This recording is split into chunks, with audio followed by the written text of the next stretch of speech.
Tapi pernah dirayu nggak sama peserta pemilu? Okay. Saya bisa dikontak oleh partai politik manapun. Okay. Mereka bisa kontak saya, WA saya, dan saya akan jawab. Termasuk rayuan itu?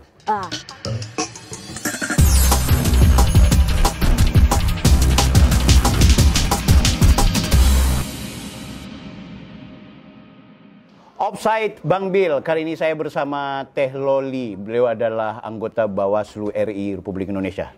Bahagia sekali Teh, Assalamualaikum. Waalaikumsalam warahmatullahi wabarakatuh. Ini podcast saya ini offside. Oh. Jadi memang harus offside gitu ya. Awas loh kalau nggak offside.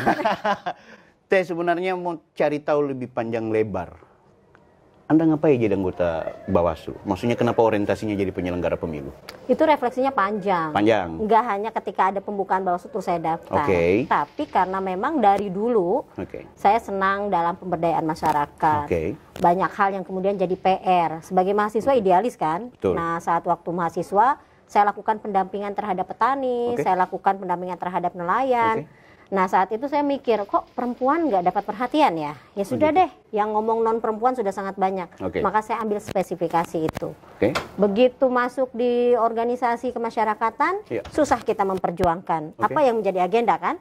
Begitu saya berpikir, oh berarti ini harus mempengaruhi kebijakan. Di mana? Di Senayan. Maka saya masuk jadi tenaga ahli. Tujuannya cuma satu, saya pengen apa yang menjadi cita-cita banyak orang bisa diperjuangkan. Ternyata susah juga. Setelah direnungkan, oh ya karena jumlah keterwakilan perempuan ini masih minim. Kenapa mereka minim?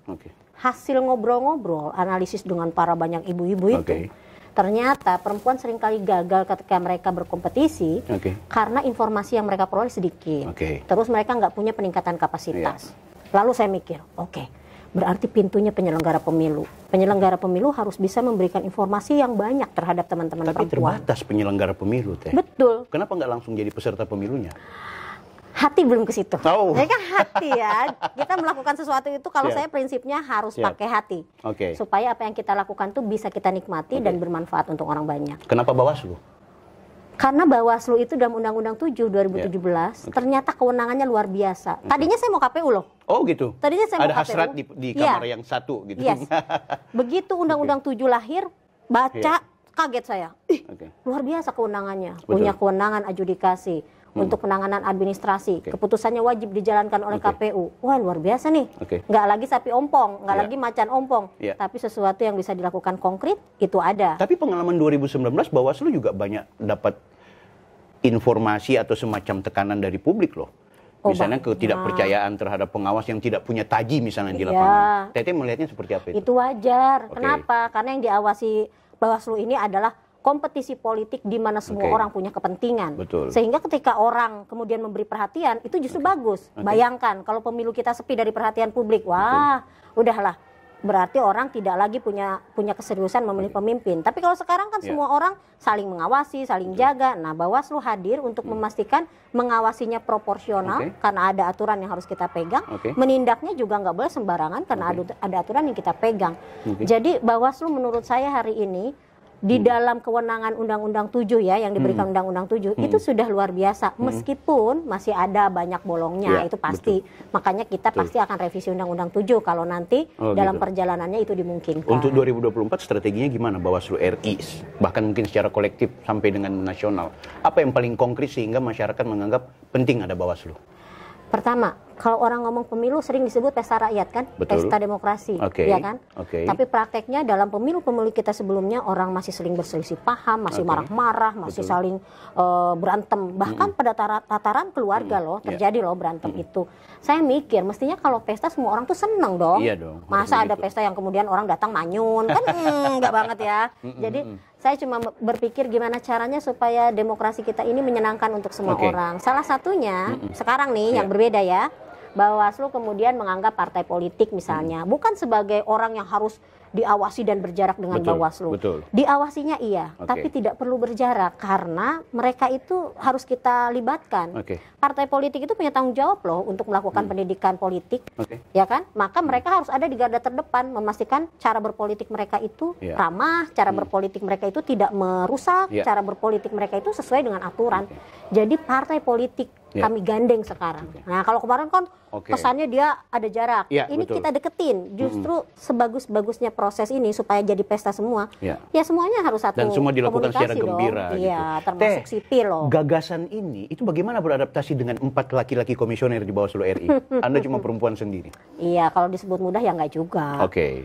Kan kita harus dalam banyak hal kami pasti sering berbeda, itu pasti. Tetapi pada prinsipnya karena kami ini kolektif kolegial, seberbeda apapun silahkan selesaikan di sidang pleno, di rapat pleno. Tapi begitu dia sudah jadi kebijakan lembaga, maka nggak boleh lagi ada suara kiri kanan, depan belakang yang berbeda.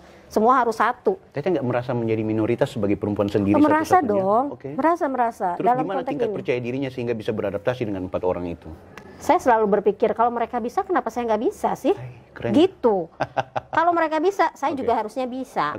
Sehingga yang membedakan saya dan mereka itu hanya jenis kelamin. Yang lainnya harusnya sama dong. Nah, gitu sih. Itu yang membuat saya lebih bersemangat dan tidak merasa jomplang dengan teman-teman yang laki-laki. Maaf, kalau keluarga bagaimana? Kok bisa memberikan keleluasaan kepada perempuan satu ini berkiprah di ruang yang luar biasa? Kalau saya itu, kami di Gerakan Aktivis Perempuan selalu meyakini personal is political. Sesuatu yang sifatnya personal itu ya keputusan politik, itu adalah politik. Nah, begitu saya mau terjun di dunia publik, maka yang saya ajak bicara itu keluarga dulu. Jadi anak-anak saya pun saya ajak bicara, misalnya ketika saya maju ke Bawaslu RI. Saya bilang, kalau Bunda maju ke Bawaslu RI, Bunda bukan lagi milik Jawa Barat, milik kamu, tapi Bunda ini milik Republik. Maka konsekuensinya waktu kita sangat terbatas, tapi tujuannya satu, biar kamu bisa menempuh pendidikan dengan tenang, Bunda juga bisa mengabdi untuk sesuatu yang Bunda yakini. Jadi sejak dini, anak saya yang kecil tuh sekarang kelas 2 SD, saya sudah ajak dia diskusi. Konsekuensi bundamu bekerja seperti ini, gitu. Makanya anak saya yang bungsu itu sangat Indonesia. Jadi kalau dia berdoa pun dia selalu mendoakan Indonesia, bukan untuk dirinya sendiri. Itu menurut saya bagian dari kita mengajak dan melibatkan keluarga itu penting, karena itulah dukungan utama ketika kita akan bergerak di luar. Tapi Indonesia masih berada di budaya patriarki yang begitu kental. Banget.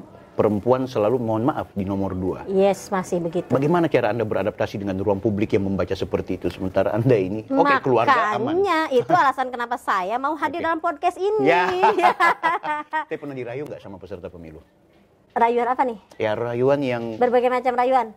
Tentu kalau peserta pemilu, orientasinya adalah pasti politis. Kepentingan dia juga.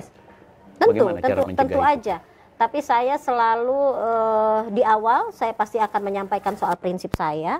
Itulah yang membuat mereka kemudian juga menghormati ketika kami berbeda prinsip.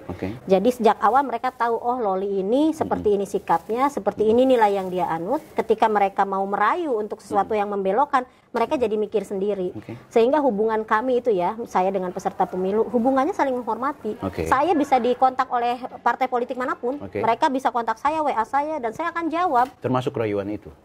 Kalau untuk rayuan kita akan sampaikan secara tegas, oh mohon maaf Pak, untuk soal ini begini, silahkan kita berkomunikasi di kantor. Ada batas. Kira-kira minta maaf deh, saya mau konkret dah. Orang yang merayu itu atau peserta pemilu yang udah jelas merayu itu, minta maaf. Ketika dia berkomunikasi dengan kita sebagai pengawas pemilu, itu memang nggak ada konsekuensi hukum. Atau kita cuma sekedar, oh nggak boleh. Kenapa nggak jadikan itu sebagai temuan? Itu kalau pelanggaran. Enggak, misalnya begini, contoh yang paling konkret misalnya seleksi-seleksi ini, ya kan? Nah, seleksi-seleksi ini kan kita namanya juga kompetisi politik. Tentu teman-teman partai politik punya kepentingan untuk memastikan mereka bisa berkompetisi tidak mendapatkan gangguan.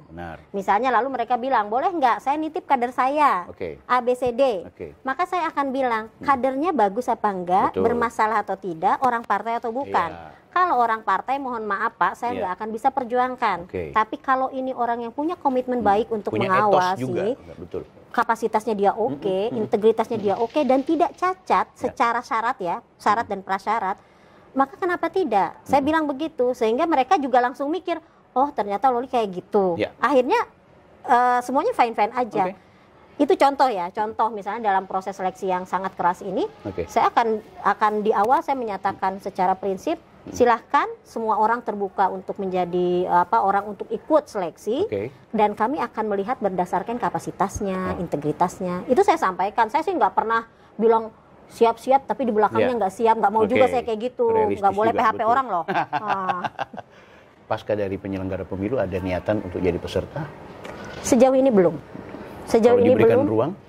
Kenapa? Diberikan ruang? Sejauh diminta ini oleh belum. publik, Who never dibutuhkan know oleh ya. masyarakat? Kita nggak pernah tahu apa yang akan dilalui ke depan. Bahkan Oke. saya pun di Bawaslu RI bukan sesuatu yang saya rencanakan jauh-jauh hari, enggak. Wow. Itu kan perjalanan. Begitu saya melihat dari masyarakat sipil advokasinya mentok, Yes. maka harus masuk ke DPR, Oke. ternyata mentok, maka masuk ke penyelenggara pemilu untuk memastikan semua calon dapat informasi yang sama dan setara. Nah, ini sedang berproses di situ. Jadi saya nggak pernah tahu ke depan saya akan seperti apa. Ya. Tapi dari kecil, kalau ditanya cita-cita saya cuma satu. Bahwa? Bermanfaat untuk nusa dan bangsa. Yeay. Nah, who never know kita di mana nanti. Terakhir untuk pesan buat kami di Sulawesi Utara dengan indeks kerawanan tertinggi di Iya. pemilu 2024. Apa statement yang barangkali bermanfaat buat kami? Pemilu 2024, pemilihan kepala daerah 2024 itu sahabat-sahabat bukan hanya milik Bawaslu. Oke. Juga bukan hanya milik KPU atau partai politik atau calon perseorangan yang berlaga di DPD. Iya. Tapi sebenarnya itu adalah momentum kita semua. Jadi masyarakat sipil harus terlibat supaya ketika dia datang ke TPS tidak selesai di situ aja. Datang nyoblos, tapi dia juga datang nyoblos dan ngawasin suaranya. Minimal di TPS-nya sendiri, ya kan? Karena itu lalu mari kita kawal 2024 termasuk melalui gadget yang canggih sekarang ini ya. Betul. Bawaslu punya komunitas digital baru, namanya Jarimu Awasi Jarimu Pemilu. Awasi Pemilu. Sahabat-sahabat gabung ya, silahkan klik Jarimu Awasi Pemilu, bergabunglah dalam percakapan positif yang dibangun di dalam komunitas ini untuk memastikan kita bisa melawan hoax yang akan terjadi di 2024. Luar biasa. Teloli dengan segala pikirannya, saya Bang Bil, offside. Assalamualaikum.